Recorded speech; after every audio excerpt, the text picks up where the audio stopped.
ہر جاندار چیز جو اس دنیا میں موجود ہے رزق مہیا کرنا، چاہے وہ سمندر کی گہرائیوں میں ہے، وہ پہاڑ کے اندر موجود ہے، اس کرۂ ارض پر موجود ہے، جہاں کہیں موجود ہے جب اس کو اس چیز کی حاجت ہوتی ہے۔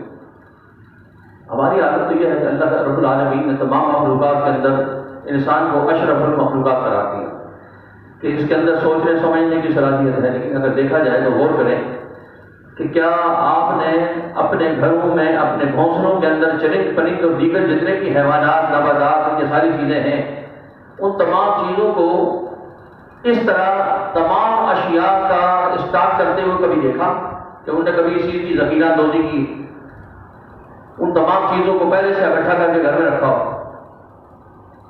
بس اللہ کے بھروسے پہ صبح نکلتے ہیں، شام کو پیٹ بھر کے واپس آ جاتے ہیں، اگر دن آ گیا تو اللہ کریم عطا فرما دیں گے، نہ آیا تو کوئی بات نہیں۔ لیکن ہمیں یقین تو اس بات کا ہے کہ ایک لمحے کی خبر ہے، لیکن ایک من یا 10 من آٹا خرید کے گھر میں رکھتے ہیں جو ہمارے مر جانے کے بعد 2 مہینے تک بھی ختم ہونے کا نام نہیں لیتا۔ گویا یہ سب کچھ گھر میں اکٹھا کر کے یہ اس بات کی غمازی کرتا ہے کہ ہم اپنے رب کی ذات میں اپنے اعتماد کر رہے ہیں، بھروسہ نہیں ہے۔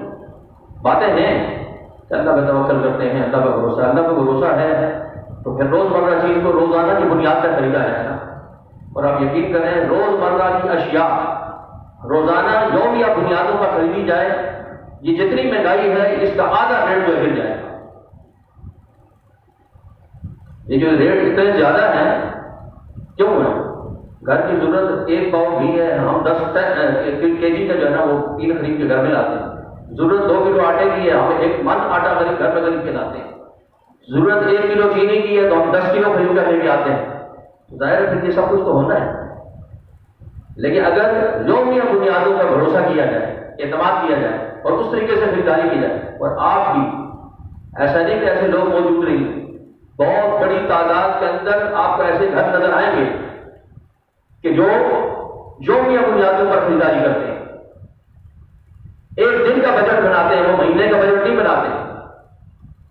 اور یقین کریں کہ ان لوگوں کے مقابلے میں جو مہینے کا بجٹ بناتے ہیں، جو یومیہ بنیادوں پر گھر کو چلاتے ہیں اور قناعت اختیار کرتے ہیں، ان کا یعنی کہیں ان لوگوں کے مقابلے میں بہتر گھر کا نظام چل رہا ہے کہ جنہوں نے اللہ کی ذات پر بھروسہ کیا اور اس طرح سے کر کے خریداری کی۔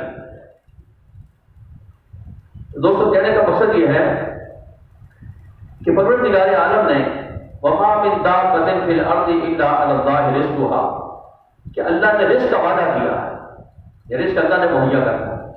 اور ہم آپ یہ سمجھتے ہیں کہ اگر ہم یہ نوکری نہیں کریں گے، یہ کام نہیں کریں گے، یہ مزدوری نہیں کریں گے، اوور ٹائم نہیں لگے گا، ڈبل ڈیوٹیاں نہیں کریں گے، ہمارا گھر کا نظام نہیں چلے گا۔ حالانکہ اس کا تعلق اس چیز کے ساتھ نہیں، ٹھیک ہے محنت کرنا یہ بہت اچھی بات ہے کہ انسان، لیکن اگر ایسی ڈیوٹی، ایسی نوکری، ایسا کاروبار، ایسا کام جس کی وجہ سے دین کا نقصان ہو رہا ہے، تو یوں سمجھیں کہ آپ نے اس فانی چیز کو لے کر جو ابدی حقیقت پر اپنی چیز تھی اس کو قربان کر دیا، اپنی آخرت کا نقصان کر دیا۔ کام میں لگے رہے، نماز ظہر نکل گئی، کام میں لگے رہے، نماز عصر نکل گئی، اس روزی کا فائدہ ہے۔ وہ محنتی شخص جو رزق کے حلال کے حصول کے لیے محنت کر رہا ہے، جو جس کے متعلق اللہ کے نبی نے فرمایا القاسم حبیب اللہ کہ محنت کرنے والا اللہ کا دوست ہے، فرمایا کہ وہ محنتی شخص ہے کہ جس نے کام بھی کیا اور رزق حلال کے حصول کے لیے اس نے اپنی توانائی بھی صرف کی، زور کا وقت آیا زور پڑی، اثر کا وقت آیا نماز زور کو بھی ادا کیا، کیونکہ اس کا ایمان اس بات پر ہے کہ معاملات سارے اللہ کی طرف سے چلتے ہیں، میری محنت سے کچھ نہیں ہوگا۔ تو کہنے کا مقصد یہ ہے کہ دوستوں پروردگار عالم نے یہ ایک ایک چیز کر کے بتا دی، یہ بتا دیا تمہیں کس لیے پیدا کیا، اللہ نے کس لیے پیدا کیا خود بتا دیا، پیدا کرنے والے نے۔ لیکن ہم کیا کر رہے ہیں؟ جو کچھ ہم کر رہے ہیں، ہماری زندگی، ہمارا طرز عمل تو یہ بتا رہا ہے کہ ہماری پیدائش کا مقصد کچھ اور تھا۔ رب کائنات جس نے یہ وجود بخشا وہ تو کہتا ہے میں نے اپنی عبادت کے لیے پیدا کیا، اور اگر ہم اس بات پر یقین کر لیتے کہ رب نے ہمیں اپنی عبادت کے لیے پیدا کیا، وہی ہمارا خالق، وہی ہمارا مالک، وہی پالنہار ہے، اگر اس بات پر یقین ہوتا تو مسجدیں خالی ہوتی.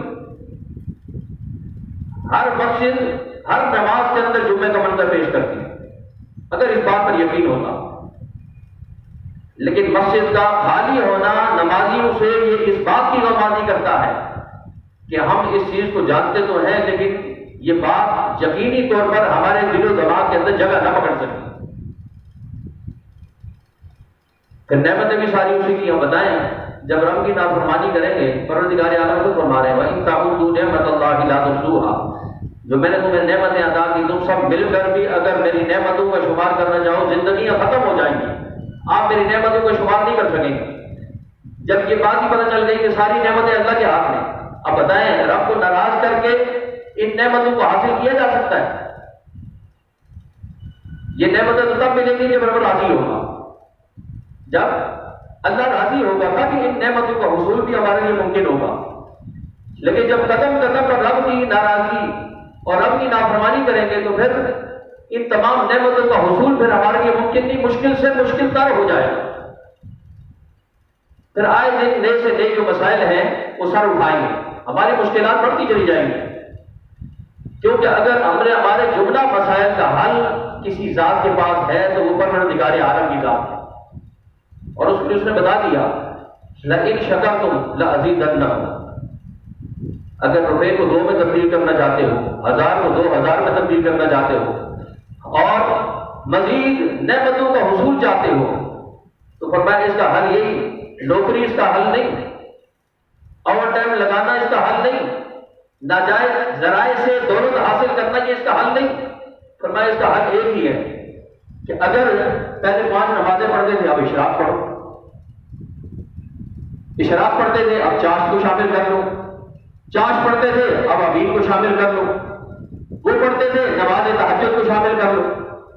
فرمایا پھر جب اس طرح کر کے آپ ان 5 نمازوں کے ساتھ یعنی ان جملہ نوافل کو بھی ادا کریں گے تمہارے رزق میں برکت ہوگی,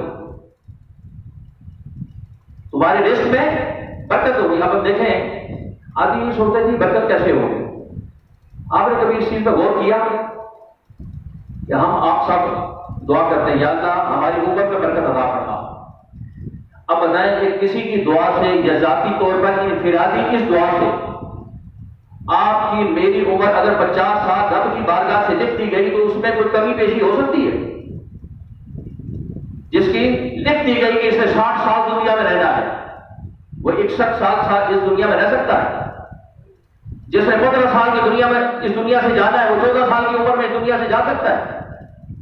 اگر ہم اس بات کو مان لیں تو یہ قرآن کے خلاف ہے. فَإِذَا جَاءَ أَجَلُهُمْ لَا يَسْتَأْخِرُونَ سَاعَةً وَلَا يَسْتَقْدِمُونَ. 1 سیکنڈ کی بھی تاخیر نہیں ہوگی. جیسے ہی وہ وقت آئے گا انسان کی زندگی کی بساطیں بیٹھ لی جائیں.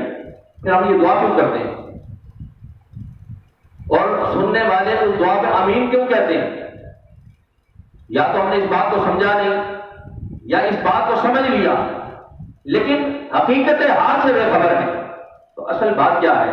یہ دعا اس لیے کی جاتی ہے اور سننے والے سن کر ان دعائیہ کلمات پر کہ اے اللہ ہماری عمر میں برکت عطا فرما, ہمارے رزق میں برکت عطا فرما. فرمایا کہ جس کسی کے نصیب میں جو کچھ لکھ دیا اس سے بڑھ کر اسے کچھ نہیں مل سکتا, نہ اسے کوئی محروم کر سکتا ہے نہ اسے کچھ مزید دلوا سکتا ہے. تو پھر یہ دعائیں کس بات کی؟ پھر یہ پڑھا لکھا سمجھدار معاشرہ جب دعا کی جاتی ہے, چلو دعا کرنے والے نے تو جوش میں آ کر یہ دعا کر دی, انہوں نے ان الفاظ کو سن کر ان پر آمین کیوں کہا؟ تو دوستو اصل بات یہ ہے, فرمایا کہ اگر دعا کرو گے نا اس دعا کا نتیجہ یہ ہوگا کہ رب سے تمہارا تعلق مضبوط سے مضبوط تر ہوتا چلا جائے گا. اسی لیے تو کہا الدعاء مخ العبادات, دعا تمام عبادتوں کا باعث ہے. آپ دعا کے ذریعے سے اپنے رب کو اپنی طرف متوجہ کر سکتے ہیں. آپ دعاؤں کے ذریعے سے اور انکساری کے ذریعے سے اپنے رب کی توجہ حاصل کر سکتے ہیں. تو فرمایا کہ جب رب کائنات اس گھر کی طرف, اس فرد کی طرف, اس معاشرے کی طرف نظر رحمت فرماتے ہیں, فرمایا اس کا نتیجہ کیا ہوگا؟ پیسے 10,000 ہی آئیں گے, برکت اتنی ہوگی کہ جس ایک گھر لاکھ روپے میں چلتا ہے آپ کا گھر 10,000 روپے میں چلے. اس رزق میں برکت پیدا کرنا یہ اس رب پھر اسی طریقے سے آپ کی عمر 60 سال ہی رہے گی، لیکن 60 سالوں میں اللہ وہ کام لے لے گا جو 80 سال کی عمر میں بھی ایک شخص نہ کر سکا۔ ایک آدمی نے 80 سال عمر پائی، وہ کچھ نہ کر سکا جو آپ اس مختصر سی عمر کے اندر کر بیٹھے۔ فرمایا پھر اس طرح برکت ہوگی۔ نمازیں وہ بھی پڑھ رہا تھا، نمازیں آپ بھی پڑھ رہے تھے، وہ شراب نہیں پڑھتا تھا، آپ شراب پڑھتے تھے، وہ چاش نہیں پڑھتا تھا، آپ چاش بھی پڑھ رہے تھے، وہ ابابین تہجد نہیں پڑھتا تھا، آپ اس کام میں بھی لگے ہوئے تھے، وہ قرآن سے دور تھا، قرآن کی تلاوت بھی کرتے تھے، وہ ذکر و اذکار سے دور تھا، آپ صبح شام اللہ کا ذکر بھی کر رہے تھے۔ بظاہر عمر اس نے بھی اتنی پائی یا آپ سے زیادہ، آپ کی عمر تو مختصر تھی، لیکن ان مختصر سے اوقات کے اندر آپ نے فائدہ اٹھایا، اور یہ اللہ کے کرم کے بغیر ناممکن ہے۔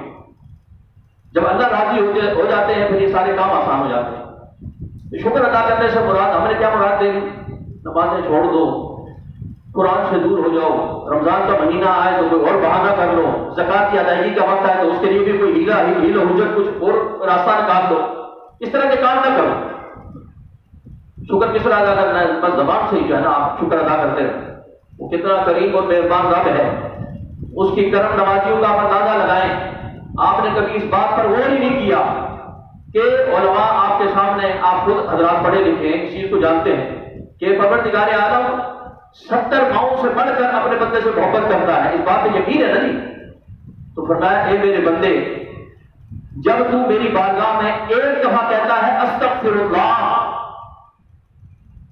تو جب مجھے یاد کرتا ہے تو فرمایا کہ میں 70 مرتبہ، اور بات میں آیا 70,000 مرتبہ آگے سے کہتا ہوں لبیک۔ عام طور پر لبیک کون کہتا ہے؟ بندہ کہتا ہے لبیک اللہم لبیک لا شریک لک لبیک ان الحمد والنعمت لک والملک لا شریک لک۔ یہ تسبیحات ہیں جب آدمی حج کی سعادت کے لیے جاتا ہے، پڑھتا ہے۔ تو پروردگار عالم خالق کے کائنات، مالک کے کائنات ہو کر جب بندہ ایک دفعہ زبان حال سے استغفر اللہ کہتا ہے تو اس کی بارگاہ سے جواب آتا ہے لبیک میرے پہلے بندے میں حاضر ہو، تو مانگ مجھ سے کیا مانگتا ہے؟ تو فرمایا جب آدمی استغفر اللہ کی کثرت کر کے اپنے رب کی بارگاہ میں دعا کرتا ہے، اپنے لیے، اپنے گھر بار کے لیے، آئزہ اقربا کے لیے، اپنی قوم ملک ملت کے لیے جب دعا کرتا ہے تو فرمایا کہ بندہ جب کہتا ہے سبحان اللہ،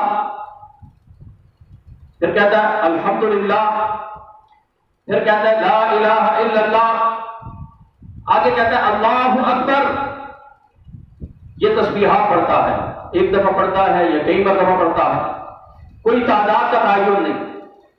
جب اس نے یہ کلمات، میں نے، آپ نے، کسی نے، ماں بہن بیٹی نے ادا کر لی، اب جتنی تسبیحات پڑھنی تھی پڑھ لی، تو جب وہ بندہ یہ سب کچھ کر چکا ہوتا ہے تو پروردگار عالم فرماتے ہیں اے میرے بندے، میرے سامنے بیٹھ کر تو نے تو فقط میری تعریف کی، تو مجھے ہی یاد کرتا رہا، تو میری پاکیزگی طہارت کا ہی بیان کرتا رہا، سبحان اللہ، اللہ پاک ہے، الحمدللہ سب تعریفیں اللہ کے لیے ہیں، لا الہ الا اللہ وحدہ لا شریک ہے، کوئی اس میں ذات و صفات کے اندر اس کے شریک نہیں، اللہ اکبر وہ سب سے بڑا ہے۔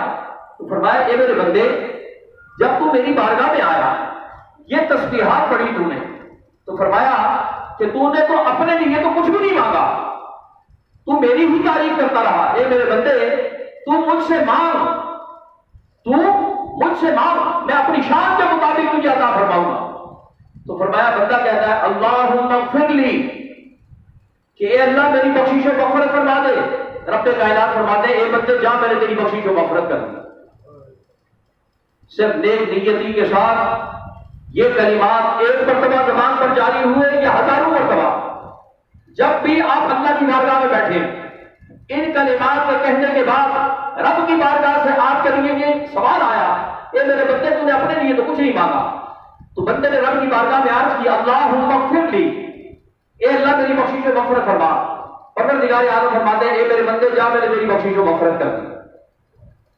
بندہ آگے کہتا ہے اللہم ارحمنی، اے اللہ مجھ پر رحم فرما۔ پروردگار عالم فرماتے ہیں کہ جا، میں نے تجھ پر رحم فرمایا۔ بندہ کہتا ہے اللہم ارزقنی، اے پروردگار عالم میرے رزق میں برکت عطا فرما۔ پروردگار عالم فرماتے ہیں جا، میں نے تیرے رزق میں برکت عطا فرما۔ تو کہنے کا مقصد یہ ہے کہ یہ جو دعائیہ کلمات ہیں کہ آدمی جب اللہ کی بارگاہ میں نیک نیتی کے ساتھ اخلاص کے ساتھ اللہ کی بارگاہ میں دعا کرتا ہے تو پروردگار عالم یہ ساری چیزیں اسے عطا فرماتے ہیں. کام کتنے آسان ہے. اللہ کے نبی صلی اللہ علیہ وسلم نے فرمایا جیسے آدمی نماز پڑھتا ہے, آپ نے نماز کو مکمل کیا. صحابہ کرام علیہم الرضوان کہتے ہیں کہ جب اللہ کے نبی صلی اللہ علیہ وسلم نماز مکمل کرنے کے بعد کہتے ہیں اللہ اکبر, تو دور یا قریب جتنے بھی لوگ ہوا کرتے تھے ان کلمات کو سن لینے کے بعد جو نماز کے بعد ادا کیے جاتے, ہر آدمی سمجھ جاتا تھا نماز مکمل ہو گئی. ہم آپ یہ الفاظ کہتے ہیں, اس میں کتنا وقت لگتا ہے. اللہ کے نبی کی مبارک سنت ہے اور حضور نے فرمایا جب اس سنت کو کوئی ترک کر دے کسی دور کے اندر, جس نے ایسی سنت جو میں نے اپنائی اور میرے امتی نے اس کو چھوڑ دیا یا معاشرے نے چھوڑ دیا, اس کو زندہ کیا, 100 شہیدوں کا ثواب اس کے نامہ اعمال میں لکھا جاتا. وقت کتنا, 1 سیکنڈ بھی نہیں لگتا, کرنے کے لیے کوئی بھی تیار نہیں. نماز جب مکمل ہوتی حضور کہتے ہیں اللہ اکبر. صحابہ کہتے ہیں ان الفاظ کو سن کر ہمیں اس بات کا علم ہو جاتا نماز مکمل ہوگی. پھر حضور کیا کہتے ہیں استغفر اللہ استغفر اللہ استغفر اللہ. کون کہتا ہے؟ اس پر کتنا وقت لگا. پھر یہ بھی یاد رکھیں یہ جو دعائیہ کلمات ہیں نا, یہ حضور نے ہاتھ اٹھا کر نہیں مانگے, ہاتھ اسی طرح نیچے ہی تھے. اللہم انت السلام ومنک السلام تبارک یا ذا الجلال والاکرام. یہ دعائیہ کلمات حضور ہاتھ اٹھائے بغیر کہا کرتے تھے, اور یہ نماز کے بعد کے اذکار ہیں جو حضور کی سنت سے یہ ثابت ہے. پھر حضور صلی اللہ علیہ وسلم نماز فجر نماز عصر کے اندر تسبیح فاطمہ جو پڑھی جاتی ہے حضور ہر نماز کے بعد پڑھا کرتے تھے. سبحان اللہ ایک تسبیح, الحمدللہ ایک تسبیح, اللہ اکبر ایک تسبیح, پھر اس کے بعد دعا کی جاتی ہے. لیکن اب ایسا کیوں نہیں کیا جاتا؟ اس لیے کہ اللہ کے محبوب پیغمبر کی اس سنت پر عمل ہوگا تو دعا مانگنے والا ایک نمازی بھی مسجد میں نظر نہیں آئے, کیونکہ نمازی کو بہت جلدی ہے. ہر آدمی بھاگنے کی کوشش میں, تھوڑی سی دعا اگر طویل کر دی جائے تو آدھے سے زیادہ نمازی تو پہلے اٹھ چکے ہوتے ہیں. حالانکہ سب سے بڑی چیز کیا ہے, ایک جو انکساری. اب آپ دیکھیں جب آدمی پوری نماز ادا کرتا ہے تو آپ قیام کی حالت میں ہیں تو رب کے قریب ہیں یا سجدے کی حالت میں رب کے قریب ہیں. ایک آدمی جس کا 6 فٹ قد ہے جب وہ کھڑا ہے تو رب کے قریب ہے یا سجدے میں جانے کے بعد جب 1 فٹ اس کا قد رہ گیا اس وقت وہ قریب ہے. بظاہر تو پڑھتے قیام کی حالت میں نظر آتی ہے, لیکن فرمایا نہیں اے میرے بندے قیام میں تو میرے قریب نہیں ہوگا. دنیا تو یہی سمجھتی ہے کہ جب تو کھڑا ہوگا تو میرے قریب ہوگا. فرمایا حقیقت یہ ہے کہ جب تو سجدے میں ہوتا ہے تو میرے قریب ہوتا ہے. اس لیے کہ اس میں عاجزی ہے, قیام میں سجدی, قیام میں عاجزی نہیں. قیام کے اندر تکبر کا عنصر بھی موجود ہے, ریاکاری بھی موجود ہے, لیکن فرمایا جھک جانا, اتنا جھک جانا کہ پیشانی کو زمین پر رکھ دینا. فرمایا جب تو اس حالت میں آتا ہے تو فرمایا تیری یہ حالت مجھے بہت زیادہ پسند ہے. یہ میرے بندے تو قیام کی حالت میں نہیں, جب تو سجدے کی حالت میں آتا ہے تو وہ میرے قریب ہو جاتا ہے. جب تو کہتا ہے سبحان ربی الاعلیٰ سبحان ربی الاعلیٰ سبحان ربی الاعلیٰ, تو فرمایا اس پر جو کچھ مجھ سے مانگتا ہے میں ہر وہ چیز تجھے عطا کر دیتا ہوں. اور سجدے میں یہ حکم ہے کہ فرضوں میں نہیں, کیونکہ حضور نے فرمایا جب میں فرض نماز ادا کرتا ہوں اور مجھے اس بات کا خیال آتا ہے کہ بوڑھے لوگ بھی موجود ہیں, مریض بھی موجود ہیں, مسافر بھی موجود ہیں, حضور نے فرمایا کہ جب ان کا خیال میرے ذہن میں آتا ہے میں نماز کو مختصر کر لیتا ہوں. لیکن جب آپ نوافل ادا کر رہے ہو تو فرمایا کہ نوافل کے اندر جو رکن سب سے زیادہ طویل ہوتا ہے یا تو قیام ہے یا سجدہ. اور فرمایا جتنی مصنون دعائیں یاد ہیں سجدے کی حالت میں آپ وہ ساری دعائیں کریں. یہ ضروری نہیں کہ وہاں پر سبحان ربی الاعلیٰ ہی کہنا ہے, جتنی مصنون دعائیں آپ کو یاد ہیں آپ ان تمام دعاؤں کو سجدے کی حالت میں کر سکتے ہیں. تو فرمایا جو کچھ مانگو گے اللہ کریم کو عطا فرمائیں گے. تو کہنے کا مقصد یہ ہے کہ 5 وقت کی نماز ہے, اس میں کتنا وقت لگتا ہے؟ ساری چیزیں سارے وعدے اللہ کی طرف سے, وما من دابۃ فی الارض الا علی اللہ رزقها. ایسا وعدہ کوئی پارٹی, کوئی لیڈر, کوئی حکومت, کوئی ریاست, کوئی ادارہ کسی سے کر سکتا ہے؟ پروردگار عالم ہے وما من دابۃ فی الارض الا علی اللہ رزقها. ہر جاندار کو رزق ہم نے مہیا کرنا ہے. کوئی ذمہ داری یہ اٹھانے کے لیے تیار ہے کہ گھر میں بیٹھے رہو اور فقط ہمیں ہمارے نعرے مارتے رہو، اور یہ رزق روٹی جتنی بھی ہے گھر کی دہلیز پر مہیا کر دی جائے گی، یہ بات آپ میرے رب کا ہے۔ وہ کہتا ہے مجھے یاد کرتے رہو، تم سارے کام چھوڑ دو، اس کام میں لگ جاؤ۔ با یزید بستانی کا کوئی کارخانہ نہیں چلتا تھا، کوئی فیکٹری نہیں تھی، کوئی روزگار کے اس طرح کے وسائل ایسے موجود نہ تھے، فقط اپنا گھر نہ چلاتے تھے، مخلوق کے خدا آتی تھی پیٹ بھر کے دونوں ٹائم جی بھر کے آ کر جاتی۔ عبداللہ شہبازی کی مثال رحمۃ اللہ علیہ کی مثال آپ کے سامنے ہے کہ جائیں جا کر صبح سے لے کر شام تک۔ ایک دفعہ ہمارا لال شہباز کے اندر رحمۃ اللہ علیہ کے مزار کو جانا ہوا، حاضری ہوئی، تو جو وہاں کے گدی نشین ہیں ان سے جب پوچھا انہوں نے کہا کہ تقریباً 1 مہینے کا عبداللہ شہبازی رحمۃ اللہ علیہ کا مزار کا کھانے پینے کا جو خرچہ ہے وہ 45 سے 50 لاکھ روپیہ ہے۔ یہ کہاں سے آ رہا ہے؟ ان کی کوئی فیکٹریاں چل رہی ہیں، کوئی کارخانہ چل رہا ہے؟ اللہ کے بندے نے رب کو راضی کیا، وہ فیضان مخلوق خدا کے لیے جاری ہو گیا، قیامت تک کے لیے وہ عمل جاری و ساری ہے۔ تو جو بندہ دنیا میں تھا مخلوق خدا کو فائدہ پہنچایا، اس دنیا سے پردہ کر لیا، اس کے باوجود اس کے در سے آ کر صبح و شام اتنے لاکھوں لوگ جو اپنے پیٹ کی آگ بجھا رہے ہیں، اپنی تمام حاجت ضرورت کو پورا کر رہے ہیں، یہ کوئی معمولی بات ہے؟ کہتے ہیں کہ ولیوں کی کرامت، اس سے بڑی کرامت کیا ہوگی؟ کسی مہمان کو 2 دن گھر میں بٹھا کے آپ کھلا کر تو دیکھو، مہمان دروازے پر حضور نے فرمایا مہمان رحمت پر کر آتا ہے، جانتے سب ہیں مہمان گھر پر آتا ہے تو اس سے پہلے ہی ہمارے ٹیبل بدل جاتے ہیں۔ حضور نے فرمایا 3 دن تک وہ آپ کا مہمان ہے، 3 دن تک کھلانا پلانا یہ آپ کے ذمہ ہے، اس کے بعد عذاب۔ لیکن اس کے باوجود جب مہمان دروازے پر آتا کیا حالت ہوتی ہے؟ اور بظاہر وہاں قبر موجود ہے، وہ خود سامنے موجود نہیں ہے، قبر موجود ہے، اس کے باوجود صبح سے شام اتنی بڑی تعداد میں جو لوگ جا رہے ہیں اور پیٹ بھر کے آ رہے ہیں، تو آخر یہ کیا ہے؟ اس سے بڑھ کر وہ کرامت کیا ہوگی؟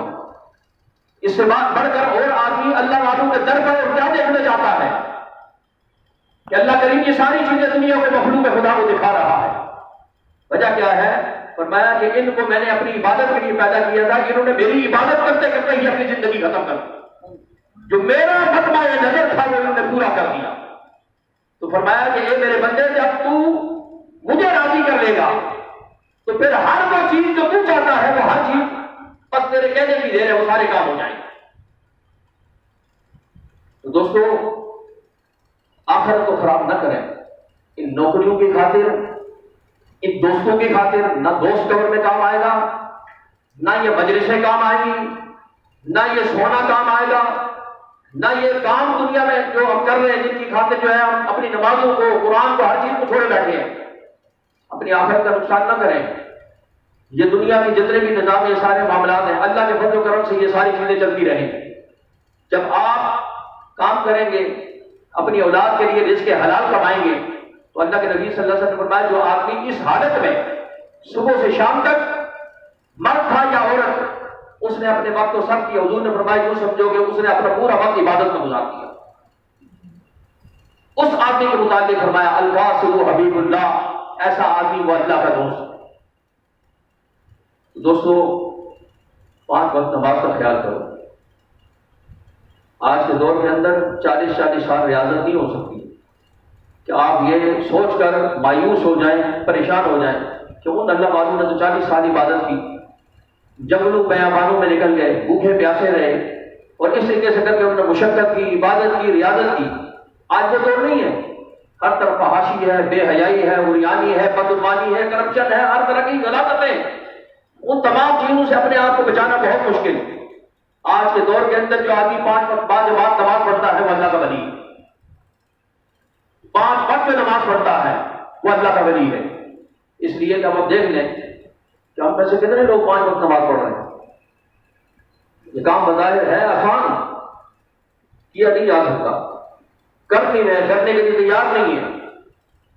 اور پھر اسی لیے نبی اکرم صلی اللہ علیہ وسلم نے فرمایا، اب بتائیں نماز فجر کے بعد فرمایا جو آدمی بیٹھ کے ذکر و اذکار کرتا ہے، اللہ کا سب سے بہترین کام کیا ہے؟ نماز فجر کے بعد بیٹھ کے سورہ یاسین پڑھا کرو۔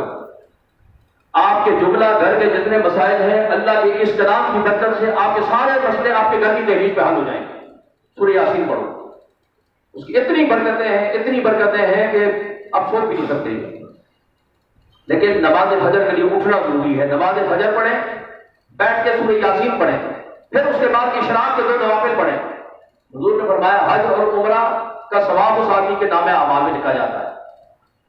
یہ جانتے ہوئے کہ حج اور عمرے کی ضمانت حضور نے دی, اور حج عمرہ بھی ایسا جو ناقص نہیں ہے, کامل ہے. حضور نے فرمایا کہ یہ ثواب ان کے نام ہے. اب بتائیں اشراق کے 2 نوافل پڑھنے کے لیے ہمیں سے کون وقت نکالتا ہے؟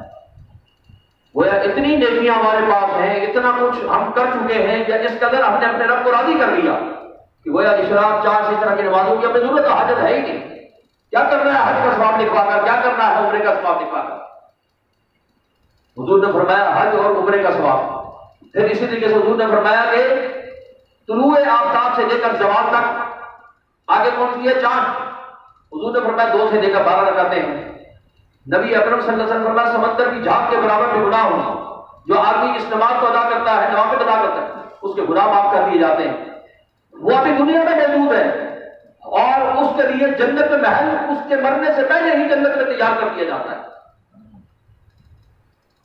دنیا کے اس ناقص, اس فانی گھر کے لیے لڑائیاں کی, جھگڑے کیے, فراڈ کیے, کرپشن کی, نہ جانے کیا کچھ کیا. اس دنیا کے فانی گھر کے لیے جس کے مطابق پتہ ہے یہ دنیا میں رہ جائے گا, اگلے ساتھ لے کر نہیں گئے تو میں نے بھی اس کو ساتھ, اس کے لیے کتنی کوشش کی. تو یہاں اس بیکار گھٹیا فانی مکان کی خاطر رشتے توڑ دیے, دست و گریباں ہو گئے, ہر ناجائز جائز کا فرق مٹا دیا.